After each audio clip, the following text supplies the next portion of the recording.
How do you even begin to come up with this sequence? Like, are you guys okay? Therapy solves a lot of things.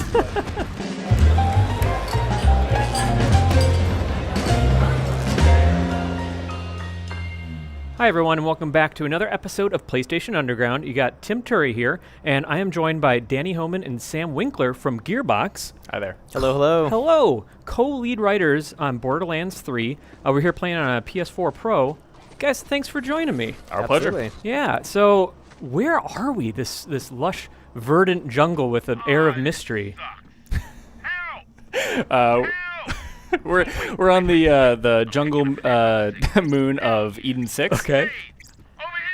Is this a good place to be? I mean, is this a place that I should be excited to be visiting? Well, it's Borderlands, so there's always something huge that will kill you. Okay, beautiful. Oh, what a... Yeah.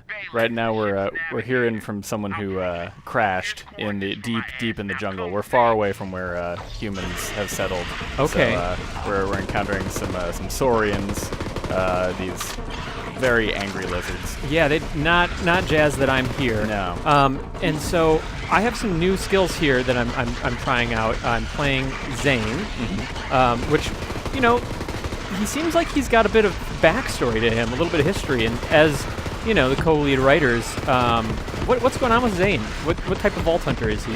Zane has a long history of quite possibly working for every corporation in one way, shape, or form. As you play the game, you'll hear him talk about past gigs and jobs and things that he's done. He's finally joined as a vault hunter, but he's got a storied history of shenanigans in the Borderlands universe. Yeah, he's definitely seen a lot of darkness, and he manifests that with a very wisecracking attitude. You know, we all have our different ways of processing that type of thing, so... Yeah, that's pretty common. If you've managed to survive in the Borderlands universe, you probably have a pretty dark sense of humor. And you're probably a little off as well. Yeah. So is he, do you guys have favorites, or is it like picking favorite children as far as, you know, some of these vault hunters that we're playing? It changes every day. Man. Every day, yeah, okay. Yeah. Zane's got some fun one-liners, and if you want a game that's just full of a lot of like dark comedy, Zane has some fun comments on things. And his abilities are really unique. I played around a little bit with Flak before, which, you know, focus on pets and you know, sticking them on enemies. And what I'm seeing from Zane is he's an operator, right? That's his thing. So he's an ex-hitman. Yeah. Okay. So he's got lots of fun tools and abilities at his disposal. Yeah, his action skills are really interesting because you can actually override your grenade throw and have a second action skill. So there's a lot of really interesting combinations you can get going there. So yeah, right now you have the Sentinel drone there, and earlier you tossed out the Digiclone, which is a digital projection of Zane that both lays down some suppressing fire, and you can also swap with at any point in time. Ooh, excellent.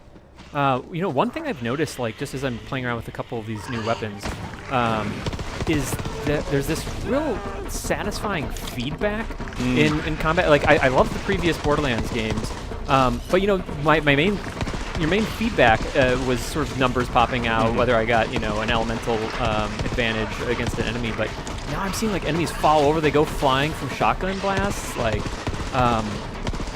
are you able to speak a little bit to that? I mean, I know you guys are the co-lead writers, but, you know, what improvements visually and gameplay-wise have you been excited about? I mean, there have been so many different departments who pay attention to specifically like the gun gameplay, that sort of thing. Our audio department in particular has paid a lot of attention to how our guns sound when they fire. That really like crunchy, like it feels like something that you're firing. And our gun team is next level. They pay so much attention to the smallest of details to make all these really varied guns feel different, fight different, and just like have a sense of identity.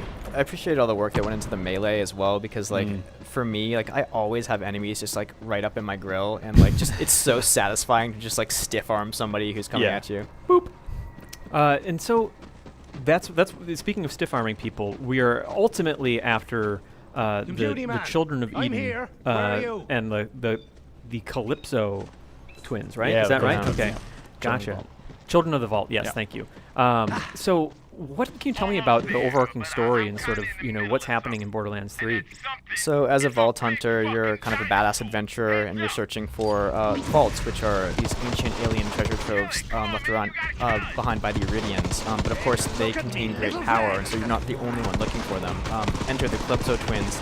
We kind of call them murder streamers. They're kind of they've been able to do the impossible. They've gotten all the bandits of Pandora and the Borderlands to kind of join them under this like cult of personality, and No easy feat. no easy feat. But they are kind of entertaining, and they encourage their followers to do like kind of murder streams or let's plays and live Let's streams and plays. things like that. Mhm. Yeah, I should have introduced this episode as a let's play of Borderlands 3. there's still time. Sorry, it's funny hearing you talk about this like high-level plot stuff while you're shooting a dinosaur. in the Yeah, face. yeah, right. With like like like his jaw and Oh yeah. bones exposed on the exterior, like Yeah. that's wild. Like Borderlands is no stranger to like bizarre creatures, but that's sort of next level.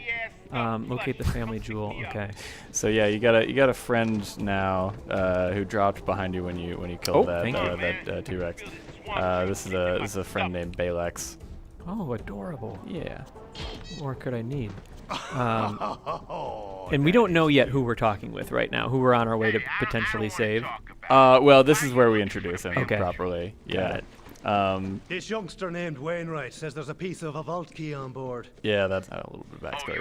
But long story short, Balex was the navigator of a ship that crashed deep in here, and we need something out of the hold of that ship, and he agrees to help us.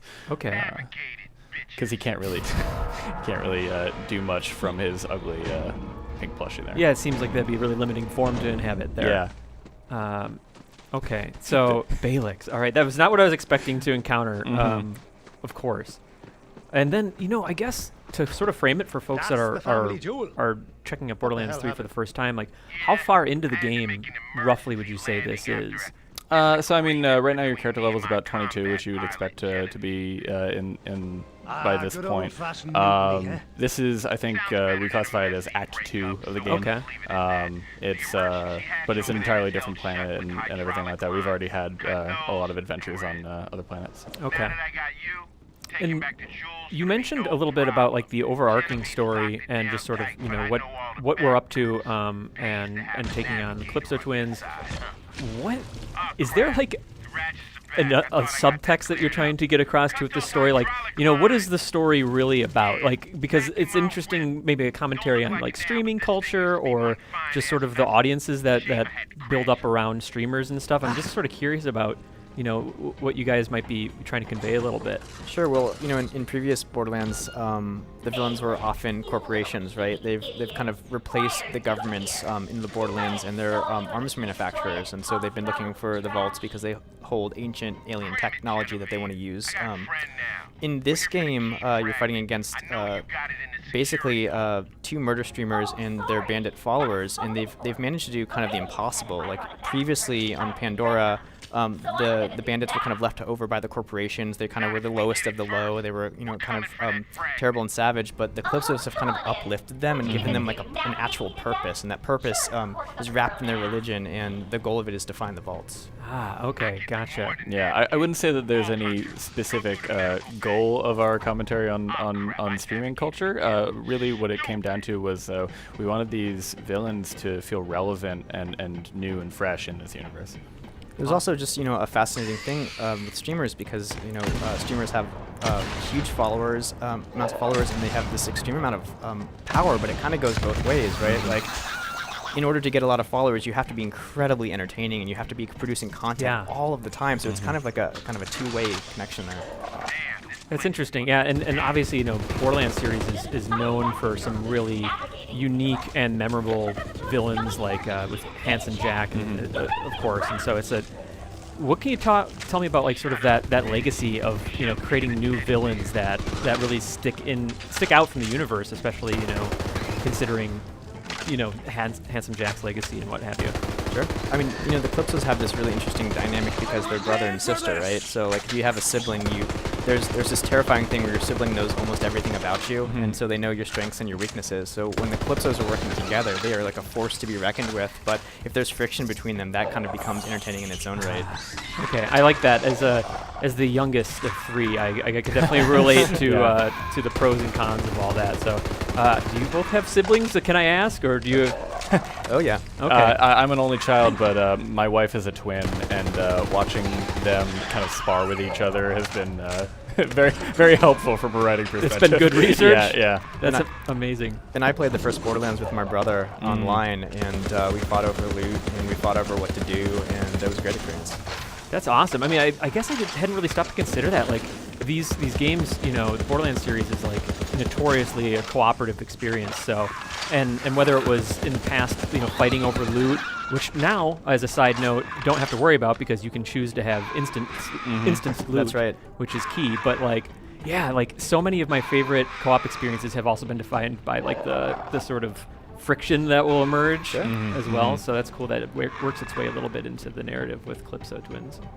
Yeah, I mean, with Handsome Jack, he was such a commanding force, and you just wanted to hear him talk over and over and over again.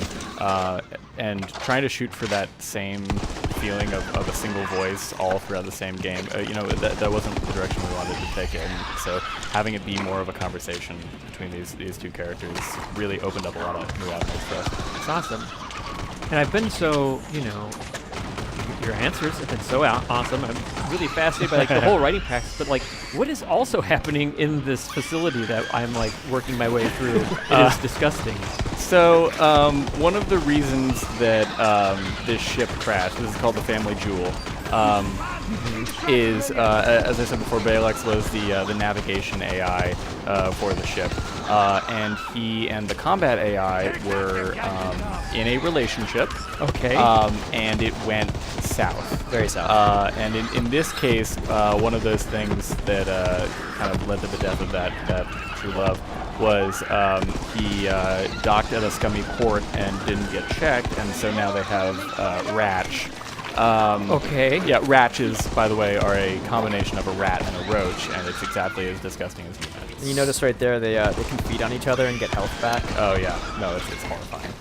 Yeah, the audio team had either a very good day or a very bad day making that particular. Yeah. Well, you know, get tested early and often, because Ratch seems like it's a serious thing to. Yeah. You know, you don't want to. That would change your relationship too. I mean, relationships are hard enough as it is without having to deal with Ratch. So. Yeah. So they ended up crashed out in the middle of nowhere, and so now we gotta make our way through it. And I'm seeing, are some of them healing each other, or Yeah, okay, yeah. gotcha. Which you don't want to happen. Hopefully, and then also please, if I'm, you know, if it's not obvious, I am at the sticks here, trying my best. But how you guys feel about my use of the sort of clone here? Is there? Do you like to put him off in the distance and then run and get some cover, or what's your favorite use of Zane's sort of cloning ability? Well, with Ratch, you don't have to worry about the long range stuff nearly as much. Yeah, if you want to get them all clustered together with the digiclone and then teleport out to where the clone is, you can get them all together and then hit them with that torque shotgun that you got all at once and get some explosive damage going on. Excellent. I am really liking the weapon loadout that I have here too, and one thing that I'm really digging about Borderlands 3 is the secondary fire. I mean, I think, was it called the underbarrel? The alt fire system. Alt fire system. Yeah, Okay, yeah. gotcha. Vladoff in particular has like underslung attachments, Okay. like grenade launchers and shotguns, and one is like a stabilizer, like a jet stabilizer, that basically turns you into a turret. That sounds like exactly. I could probably use that right here. Yeah, it's pretty right. Yeah, and so that's added a lot of variety. I think I was using a pistol before that had like some mini rockets that could be shot out of it, which just, you know, when you're maybe switching between two main weapons and you have a secondary fire on each of them, like just you add that with like your abilities like this drone or the clone, like it just the depth of what you can actually do in any given second is huge. Yeah, one of my favorites is the Malawan guns that you can swap which element of damage that they do at any one time. You know, if everyone's had that experience where they have a bunch of shielded enemies, so they're doing a shock weapon, but then they encounter a bunch of armored enemies, so now, now I need a corrosive weapon really, really fast, but now you can just do that on the fly and stay with the same gun. Awesome. Oh, what have I done? That's not how it works in an echo show. Uh-oh, that seems Yeah, like... Balex gave you some bad advice. No, Okay. that one's gonna hit you. That's good for me, okay. Yeah. I don't know about this Balex character. He has his faults, but he's lovable. Also, I mean, do you recognize the voice of Balex at all? I have to give it another good hard listen here once he pops up again. I'm very curious. Medical staff only. Clearance required. Man, I have clearance. I'm the navigator. Error. Oh, that's incredibly familiar. Yeah. Maybe like a certain Law and Order cast member. Yeah, I've heard that before. Ooh. This is Genevieve's doing. I think I know a way around. Oh, okay, I'm there now. All right, that's amazing. Yeah, that is iced tea. That's well done. Now I'm being shot at. Is that by? Yeah, you got to melee that guy. Oh, okay, thank you. Ice-T was a lot of fun to work with. He's a big Borderlands fan, and like that recording session was it was incredible. It was so much fun. Oh wait, so now I'm in. that's amazing. I'm So, wow. Yeah, I can. Mr. T seems right at home in all this. Mr. Ice-T. All right. This is such a weird mission, and I'm just trying to like adding wrap him my in head around it. Only made it weirder. This is amazing. So Balex now has arms and can fly, so that's key. And most importantly, he can revive you. Okay, that's critical, especially since I'm playing solo here. And then overarching, I know we've been chatting so much, so we've now found him a slightly more suitable body. Yeah, he's a little more mobile now, but this isn't his end goal or even his final form. Oh. Understandable. I mean, I feel like it's pretty good, but it'll do fine. Calling me Balex. I know it's not the coolest origin story. Could have been worse. My brothers were named Baron and Captain. I got off lucky with Zane. So yeah, that's a good example of how talkative our player characters are now, because you know, Zane is actually part of the Flint family, this storied family that the Vault Hunters have encountered at various Borderlands games. And all throughout the game, our player characters will respond differently to questions and things that happen. And you know, some of them might be really happy to see a character. The others might be like, oh no, not this guy. Yeah, no, I mean, it's... Can you tell me a little bit about like finding that balance between, injecting voice into the player character, but, not making it too much and just enough? Like, what's your sort of philosophy behind that? Honestly, I don't know if we've found the balance yet, because people keep going like, I want more, I want more. Like, they've been really responding positively to feeling like these characters are actually part of the story and the world, and that they, had histories before this game and have like different goals and different reasons why they became Vault Hunters. Yeah, I mean, Zane definitely feels right at home, and I was playing around with Flack a little bit more, and his sort of attitude fits in well. And I think the backstory too makes a big difference in addition to what you told me about Zane. Okay, I'm trying not to die here. I will say I would love to see a little more sliding for some style points. Yeah, okay, what's the slide going on? There we go. You can Look even at that. Beautiful. Oh, yeah. 180 maneuver. My favorite is how good the shotguns feel in this game. They're so a little secret area there. Cool, neat. See what you find when you slide? Yeah. Sliding, always good. Yeah. The shotguns, especially the Jacob shotguns, have such strong knockback. You can slide right down and shoot someone in the face from like basically their knees, and they just go flying That's into amazing. the stratosphere. And it's so satisfying to see like actual the feedback that way. Come on down, everybody. Got a party here now. Yeah. Here we go. Beautiful. Oh, and so I actually did just teleport to... Yeah, there you go. It was tapping it again. Yeah. Did the trick. Okay. Yeah, it's tricky at first, and then it just becomes second nature, and suddenly you're darting around the battlefield. Feels really good. like there's lots of little quality of life improvements. I mean, obviously it's been a hot minute since Borderlands 2 and the pre-sequel and all that, but it's just it feels so good and just really responsive, down to things like mantling and sliding. Feels just really at home.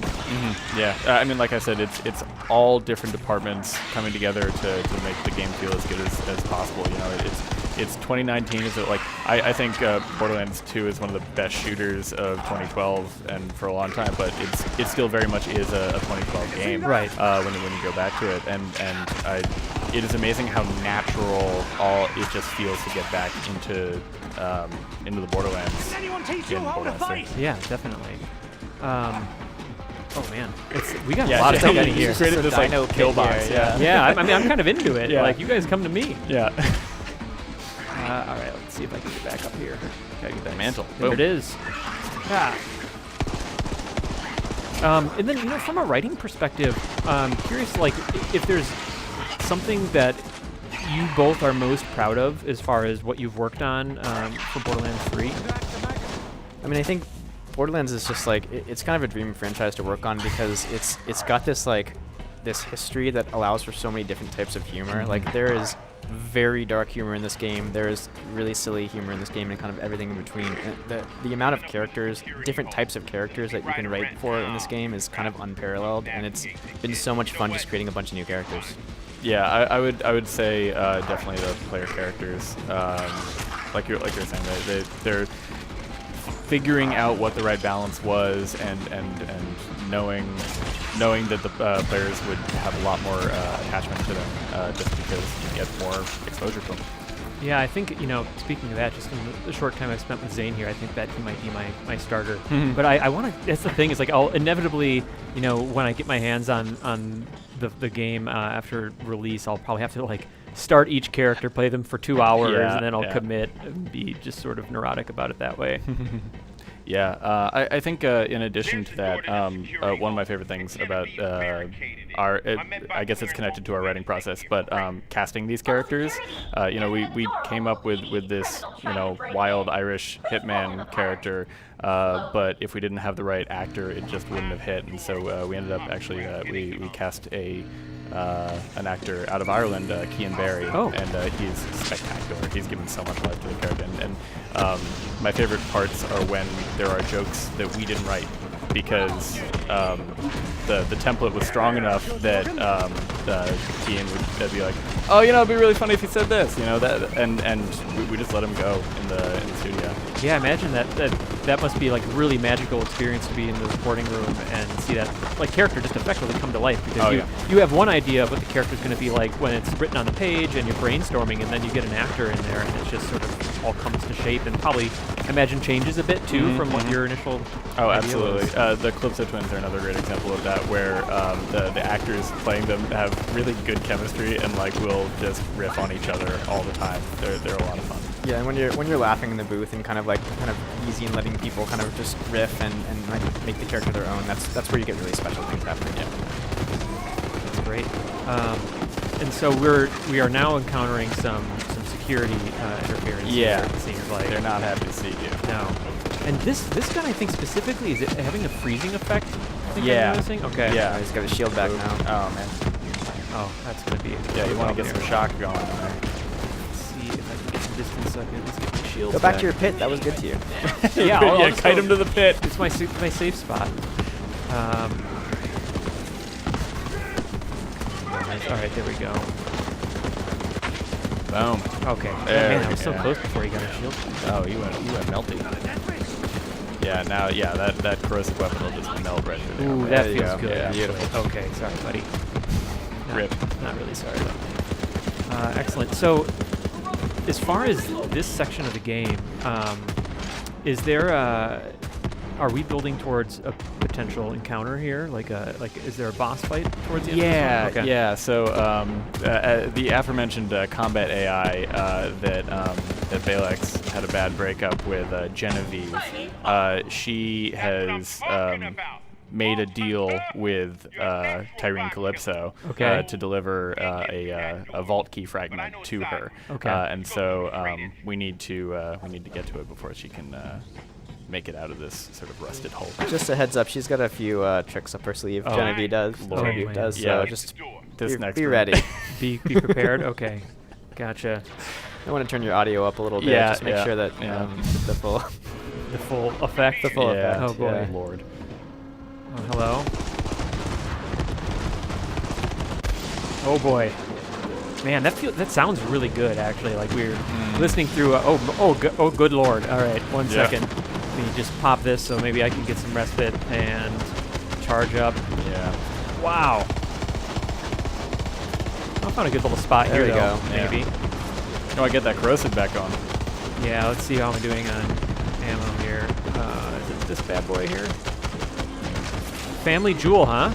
Yep. Nice. The Jacobs family have Good a one. particular sense of humor. That's great. Oh man, I'm out of the corrosive. I'll have Oh, to dang. make a run here in a second. So is corrosive generally pretty effective against machines and metal enemies? metal Okay. and armor. Yeah, that's Okay. and fire is great against biological. Okay. But you'll see a lot of enemies that pair those things. Malwan has a lot of shields and stuff Okay. like that. Yeah. Excellent. I really like too. We were talking about quality of life, and I haven't popped into the menus too much just because I've been too knee deep in the action. But just being able to compare and contrast weapons, which is just a huge thing with Borderlands. Obviously, you're constantly just micromanaging. What the DPS is in this weapon versus the elemental damage, and it's really slick. Yeah. Yeah, they did a fantastic job with it. And if you want just like a quick, just bird's eye view, you just look at the item score and it tells you like the general value yeah. of a weapon, Very, which is very really helpful. useful. Yeah. I love little shortcuts like that. It's key. And one cool thing is we now have weapon skins that you can slot in, but you actually attach it to weapon slots. Oh. So you can actually very easily figure out which slot you're on because you're looking at, that one has the camo skin on it. So you can figure out that you're in number one. Oh, that's great. So Yeah. you can kind of make it your own a little bit more, and Yeah, exactly. that's awesome. You see that? Try to Oh, melee oh. one of these or slide one of these barrels here. It's Yeah. one of my favorite parts of the game. Oops. Oh, well. Yeah, that was one In way the to do wall. it. So I'll just give it a shot over here. Yeah, bonk. Ooh, well. So- Well, I mean, I did it to myself, but Yeah, still, So it like looked that's cool. a great barrel right there for kicking into somebody. So I could, if I had the skill and the timing down, I could just sort of bonk a barrel into a group Yeah, of and- enemies. And if we you were believe an in you. elite- I think it's gonna happen. Thank Yeah. you so much. Yeah. You seem like a pro gamer. Oh yeah. I mean, that shows. Okay, I'm glad that's Yeah, coming through. yeah. Well, you're wearing that giant hat that says Elite Pro Gamer. And it was. That's how you know. Yeah. I was wondering whether I should wear that today, if it was a little too on the nose, but I'm really happy I did. No, you're rocking it. and I'm it's amazed working. you made it through the door in the studio. Like it just kind of bonked on the head. It did, just Yeah. just like I wanted to bonk a barrel in one of these guys. Oh, here's one. That's good. It's good bringing around. Thank you. Where is he? Oh, hello. Gosh, I just don't know how this is gonna go. I believe in you. Close. All right. It was pretty close. Yeah. It looked. You I know- mean, it felt cool. It did. Yeah. Even if it didn't look. It looked cool from here. Okay, Hell good. yeah. We crushed those fools. All right. You did crush those fools. The Balex key is absolutely fragment correct. should be in this security cell. All Watch right. my ass while I navigate the door control. All right. So this is. Had a lot of free time since you crashed up here, Balex. Uh-oh. Did you know the local jabbers have a unique language just for mating? They're quite the romantics. I love this I effect. get it. I'm no good at dirty talk. Shut up about it. You want to hear some? It's really beautiful. Oh boy.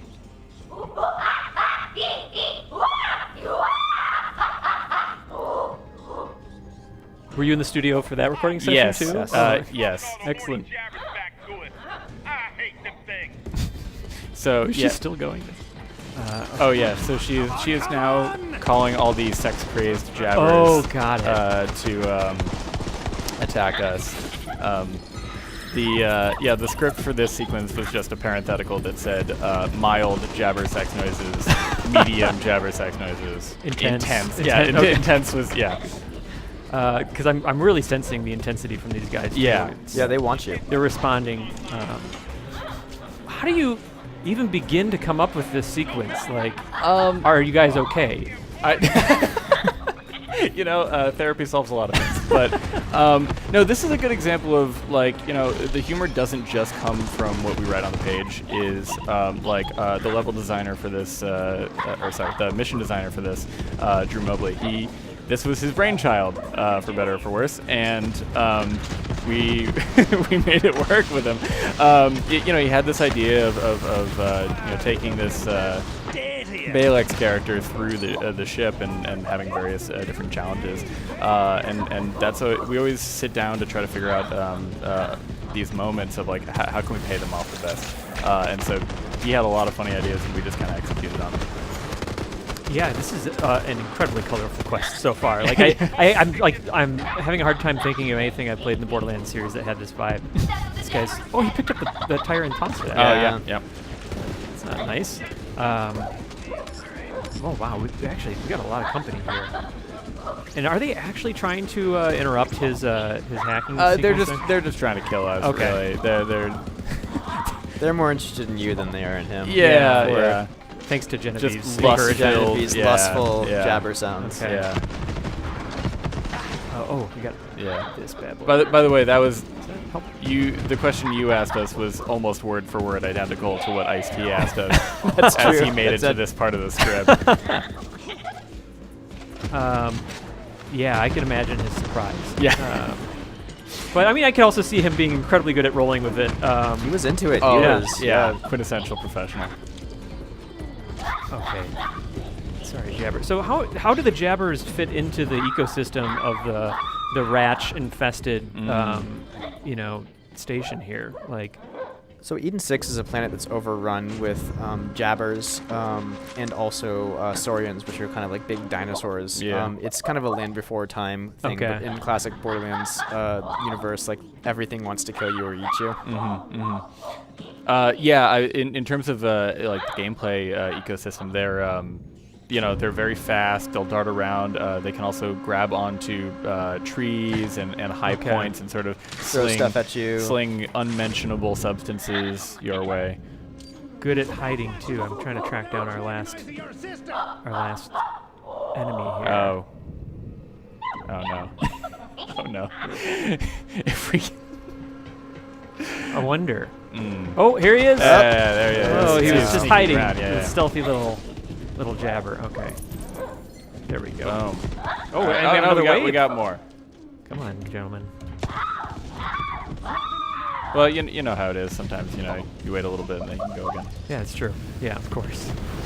Okay, let's see if this is the last of the jabbers.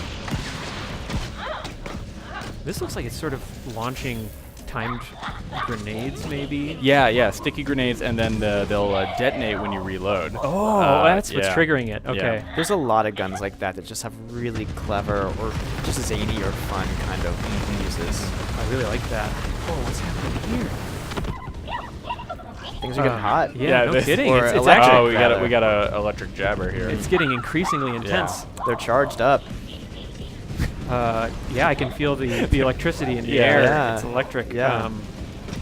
A lot of Chemistry. Very okay. nice. Very Yeah. nice. All right. Sorry, where were you going there? Yeah, thank you for being there with me on this journey. I've been learning a lot about Borderlands 3, a lot about jabbers, a lot about myself actually. It's been a lot of discovery. And she's really committed to this. She is also a quintessential professional. Something maybe we can't say for the yeah, writers. okay. All right, there you made it through the horny onslaught. Thank you. I thought it was pretty touch and go there for a second. Yeah. You had staying power. What are you gonna do? Thank you. Oh, hello. Oh no. Yeah. Let's see how we can do against this badass jabber. I was not ready for that. If you ever got that corrosive back, that's good for the armor. Is that okay? Oh, he's got because of the his yellow Yeah. yellow health bar there is the armor. Okay, let me see how I'm doing on that. Oh, actually, I got Yeah, a you got fresh some set. stuff. Let me have at this guy here real quick, and then. Oh yeah, actually, yeah, Oh. that's really eating through. Not so badass anymore. Oh, hello. Yeah, you're still badass. That's okay. I'm sorry. Yeah. Okay, that did some work. Let me get back to something good here. I feel like it's just really clean as far as like the effect of the element in that case. You know, the corrosive, like really clear that it was working on him, which again like just speaks to I think like the improved feedback for this time around. So definitely appreciate it. The core gameplay loop just feels so good and intuitive. Yeah. And it encourages sort of experimentation, you know, and seeing how different things stack with one another. And I'm going to challenge you here. I think that your killing blow needs to be a slide melee combo. Okay, Yeah, all right. understood. That's going to look great. Yeah. Danny's all about the slide. I'm all about the slide. I appreciate it. You guys are really. I mean, you're even sort of crafting the narrative flow and arc of just this specific encounter, which is like. You've been in this room. This has been an epic kind of undertaking, right? Yeah. Let's see how. If you switch to a shock weapon, it'll be an electric slide. Okay. Electric slide. All right. Boom! Did it work? Oh! Beautiful. Well, I didn't want to disappoint you guys. so Beautiful. Thank you. Wow. All right. We've been through so much. I feel like together. We've loved. We've lost. We have. And of course, we want to leave a little bit to discover by Borderlands fans when Borderlands 3 hits PS4 on September 13th. Thank you so much, Danny, Sam. Like, I really appreciate you taking the time and touring us through EDEN-6. It was fun. Yeah, thanks, Really guys. good. Thank you.